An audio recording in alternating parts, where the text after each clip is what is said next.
He's a central part of the team now. He's established, and you know there's certainly a unity that they've all formed now and is solid.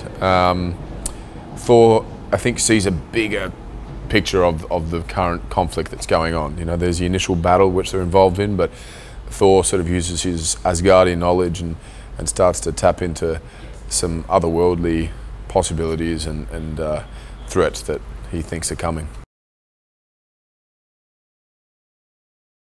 I think in each film he has grown a greater affection for Earth and humans, you know, than the first time we saw him when he was arrogant and what have you. So, yeah, this time around he definitely, you know, his biggest concern is the well-being of this world, and you know, he very much is sort of looking out further into the universe to make sure that threat doesn't consume, you know, this world as well. It was one of the first times on any set where I had really no idea what that character was going to be and how that performance was going to be played out, and the first time James did it, it just all made sense, you know, because the writing is very sort of, it's tricky, you know, in his speech, and but the way he does it, everything has a sort of sarcasm and irony, yet highly intelligence, and it's a beautiful mix. And I remember the first time he came on set and did this big monologue for all of us, basically. We all just sort of applauded by the end of it and forgot our lines because we were captivated in what he was doing. Well, anytime you have a director who's also written the script, it's a huge benefit because you know, they can articulate exactly what it is that you know, their intentions were when they wrote that character, and so you have the source of that information right in front of you.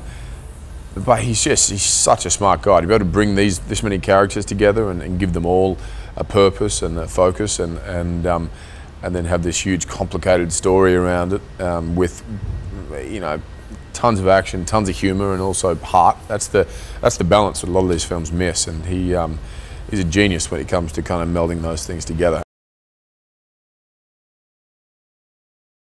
I think we've gone to far more locations than we have ever before, and kind of covered more ground, and so aesthetically it's just, you know, it's going to be a mash-up of a whole lot of different locations and styles and images, and but everything has just been dialed up, you know, and even the sort of complexity of the story has gone deeper, and you know, we've seen all these characters evolve in their individual films, and now to see them come together the second time is, I think, it's pretty exciting.